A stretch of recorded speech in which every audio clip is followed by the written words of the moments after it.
اللہ رب العزت نے قیامت تک کے آنے والے انسانوں کے لیے حضور اکرم صلی اللہ علیہ وسلم کو نبی، رسول اور ہادی بنا کر بھیجا ہے۔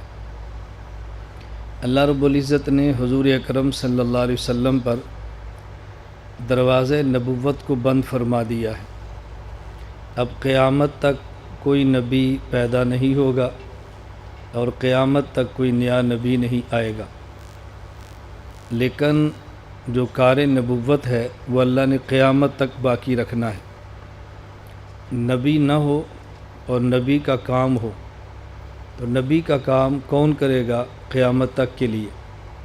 اللہ رب العزت نے اپنے پیغمبر حضرت محمد صلی اللہ علیہ وسلم کو قرآن کریم بھی عطا فرمایا ہے، احادیث مبارکہ بھی عطا فرمائی ہیں، اور رسول اکرم صلی اللہ علیہ وسلم سے قرآن کریم اور احادیث لینے والے اور سمجھنے والے افراد صحابہ کرام رضی اللہ عنہم اجمعین بھی عطا فرمائے ہیں۔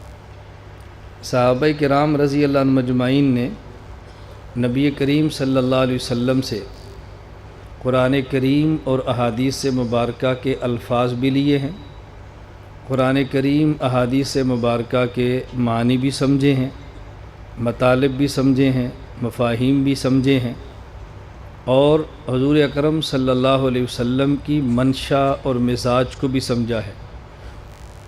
بسا اوقات ایک آدمی اپنے بڑے کے الفاظ کو یاد کر لیتا ہے، الفاظ کو سمجھ لیتا ہے، لیکن اپنے بڑے کی منشا نہیں سمجھتا، اپنے بڑے کا مزاج نہیں سمجھتا، تو اس سے اصل جو مطلب ہے وہ نہ خود سمجھ سکتا ہے نہ آگے کسی کو سمجھا سکتا ہے۔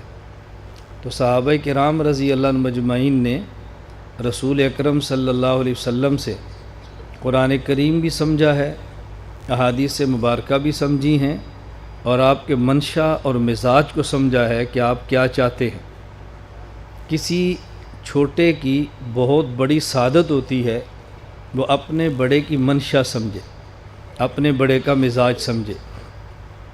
منشا اور مزاج تب تک سمجھ نہیں آتا جب تک آدمی اس بڑے کی صحبت میں نہ رہے، اس کے احوال کو آنکھوں سے نہ دیکھے، اس کے قریب رہ کر اس کی زندگی نہ پڑھے۔ صحابہ کرام رضی اللہ عنہم اجمعین میں سب سے ممتاز صحابی حضرت ابو بکر صدیق رضی اللہ تعالی عنہ ہے۔ حضرت صدیق اکبر رضی اللہ عنہ کا مقام صحابہ کرام میں سے سب سے بلند و بالا ہے، اور حضرت صدیق اکبر رضی اللہ تعالیٰ عنہ کے اس مقام کے بلند ہونے کی بنیادی وجہ وہ صدیق اکبر رضی اللہ تعالیٰ عنہ کا حضور اکرم صلی اللہ علیہ وسلم کی صحبت میں رہنا اور آپ کے منشا اور آپ کے مزاج کو سمجھنا ہے۔ جس قدر صدیق رضی اللہ عنہ رسول اکرم صلی اللہ علیہ وسلم کے منشا اور مزاج کو سمجھے ہیں، اس قدر شاید کوئی اور سمجھا ہو۔ سمجھے تو سب تھے، لیکن صدیق اکبر رضی اللہ عنہ نے سمجھا ہے۔ اور مزاج نبوت صدیق کو سمجھ کب آیا ہے؟ جب صدیق اکبر نے خود کو نبوت کی ذات میں فنا کیا ہے۔ حضرت صدیق اکبر رضی اللہ تعالیٰ عنہ نے نبی کریم صلی اللہ علیہ وسلم کی خدمت میں حاضری دی ہے، اور جب آئے ہیں تو یوں نہیں آئے جیسے ہم آتے ہیں۔ صدیق اکبر رضی اللہ عنہ آئے ہیں تو خود کو فنا کیا ہے، اور فنا ایسے کیا ہے میری جان بھی آپ بھی، میرا مال بھی آپ کا، میرا گھر بھی آپ کا، میرا سب کچھ آپ کا ہے۔ پھر صدیق اکبر رضی اللہ تعالیٰ عنہ دنیا میں ایسے چمکے ہیں کہ اس کی مثال انبیاء کے بعد کسی اور شخص کا نام لے کر سمجھانی بہت مشکل ہے۔ تو صحابہ کرام رضی اللہ عنہم اجمعین نے رسول اکرم صلی اللہ علیہ وسلم کی منشا اور مزاج کو سمجھا ہے۔ نبی کریم صلی اللہ علیہ وسلم کے دین پیغمبر صلی اللہ علیہ وسلم کی منشا کے مطابق پوری دنیا میں لے جا کر پھیلانے والے یہ صحابہ کرام رضی اللہ عنہم اجمعین ہیں۔ میں درمیان میں باتیں سمجھاتا رہتا ہوں مسلک کے حوالے سے، اس کو آپ سمجھتے رہنا۔ صحابہ کرام رضی اللہ عنہم اجمعین جہاں گئے ہیں الفاظ بھی لے کر گئے ہیں، اور قرآن کریم اور حدیث مبارک کے معنی کو لے کر بھی گئے ہیں۔ قرآن کریم اور حدیث مبارک کے الفاظ کو نقل کریں، اس کو کہتے ہیں روایت، اور قرآن کریم اور حدیث مبارک کا معنی آگے نقل کریں، اسے کہتے ہیں درایت۔ ایک ہے اس لفظ کا معنی کیا ہے، ایک ہے لفظ کیا ہے۔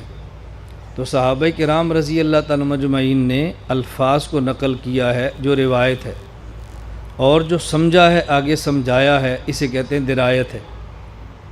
یہ دو لفظ سمجھ آئے تو اگلی بات جو میں سمجھانا چاہتا ہوں وہ آپ کے لیے سمجھنا بہت آسان ہوگی اور پھر آگے سمجھانا بہت آسان ہوگی۔ مکہ مکرمہ میں ایک مرتبہ چند اشخاص بیٹھے اور وہ قرآن کریم کے قاری بھی تھے، تو انہوں نے مجھ سے یہ بات پوچھی کہ بعض لوگ ہم سے یہ سوال کرتے ہیں کہ تم امام اعظم ابو حنیفہ رحمہ اللہ کو مانتے ہو اپنا امام، اور حضرت امام اعظم ابو حنیفہ رحمہ اللہ کی تم تقلید کرتے ہو اور فقہ حنفی کو لیتے ہو، تو یہ فقہ حنفی کا جو مدون امام ہے امام اعظم ابو حنیفہ نعمان بن ثابت رحمہ اللہ، یہ مکہ مکرمہ میں نہیں تھے، مدینہ منورہ میں نہیں تھے، بلکہ کوفہ میں تھے۔ تو تمہیں فقہ کے لیے ایسا کوئی شخص نہیں ملا جو مکہ مکرمہ کا ہو اور مکی کہلاتا ہو، یا مدینہ منورہ کا ہو اور مدنی کہلاتا ہو، تمہیں ایسا امام ملا جو کوفہ کا ہے اور کوفی کہلاتا ہے۔ میں نے ان سے عرض کیا کہ حرمین میں جو قرآن کریم پڑھا جا رہا ہے، اس قرآن کریم کی جو قراءت ہے سب عشرہ میں سے، یہ قراءت کون سی ہے؟ انہوں نے کہا یہ قراءت کوفی ہے۔ میں نے کہا جس راوی نے یہ روایت دی ہے وہ کہاں کا ہے؟ کہتا ہے جی کوفی ہے۔ میں نے ان سے پوچھا مکہ مکرمہ میں رہتے ہوئے تمہیں ایسا کوئی قاری نہیں ملا کہ جو مکی ہو اور اس کی قراءت حرم میں پڑھ لی جاتی؟ مدینہ منورہ میں رہتے ہوئے ایسا قاری کوئی نہیں ملا کہ جس کی قراءت مدینہ منورہ میں پڑھ لی جاتی اور مدنی قاری ہوتا؟ تو انہوں نے کہا یہ بے شک یہ قراءت کوفی ہے، راوی کوفی ہے، لیکن قرآن تو وہی ہے جو مکہ مکرمہ اور مدینہ منورہ میں نازل ہوا تھا۔ صحابہ کرام رضی اللہ عنہ مجمعین نے اسی قرآن کو لے کر کوفہ گئے اور کوفہ والوں نے واپس یہی قرآن دیا۔ تو اگرچہ قراءت کوفی ہے، روایت کوفی ہے، لیکن قرآن تو وہی ہے جو مکی اور مدنی ہے، اس سے کیا فرق پڑتا ہے؟ میں نے ان سے پوچھا جو صحابہ کرام رضی اللہ عنہ مجمعین مکہ مکرمہ اور مدینہ منورہ سے کوفہ گئے اور یہاں کا قرآن لے کر گئے، تو انہوں نے کوفہ والوں کو قرآن کریم کے الفاظ سنائے تھے یا قرآن کریم کا معنی بھی سمجھایا تھا؟ انہوں نے کہا جی الفاظ بھی بتائے تھے اور معنی بھی سمجھایا تھا۔ میں نے کہا جو یہاں سے الفاظ لے کر کوفہ والوں کو دیے، رسول اللہ صلی اللہ علیہ وسلم سے سنے اور اہل کوفہ کو سنائے، اس الفاظ کے نقل کرنے کو روایت کہتے ہیں۔ تو جو صحابہ کرام نے نبی پاک صلی اللہ علیہ وسلم سے سمجھا اور آگے سمجھایا، اس کو درایت کہتے ہیں۔ تو ایک قرآن کریم کے الفاظ ہیں روایت، اور ایک اس کا معنی ہے جو درایت۔ تو جو صحابہ کرام نے اہل کوفہ کو معنی سمجھایا تھا اسے کہتے ہیں درایت، اسے کہتے ہیں درایت۔ امام اعظم ابو حنیفہ رحمۃ اللہ علیہ صحابہ کرام کے شاگردوں میں سے ہیں، تو اگر قرآن اور حدیث پاک کے الفاظ صحابہ سے لے رہے ہیں تو قرآن کریم حدیث پاک کا معنی بھی صحابہ کرام سے لے رہے ہیں۔ فرق اتنا ہے کہ جو الفاظ قرآن مکہ مکرمہ سے مدینہ پہنچے، مدینہ منورہ سے کوفہ پہنچے، یا مکہ مکرمہ سے ڈائریکٹ کوفہ پہنچے اور واپس پھر مکہ مکرمہ پہنچے، آپ نے قرآن کریم کے ان الفاظ کو لے لیا ہے، اگرچہ وہ قاری اور راوی وہ کوفے کا تھا۔ اور ہم نے یہ کام کیا ہے کہ جو صحابہ کرام الفاظ مکہ مکرمہ اور مدینہ منورہ سے لے کر کوفہ پہنچے اور پھر وہ الفاظ مکہ مکرمہ اور مدینہ منورہ آئے، ہم نے وہ الفاظ بھی لے لیے جنہیں روایت کہتے ہیں۔ اور صحابہ کرام نے مکہ مکرمہ اور مدینہ منورہ میں رسول اکرم صلی اللہ علیہ وسلم سے جو معنی سمجھا اور کوفہ والوں کو سمجھایا، اسے درایت کہتے ہیں۔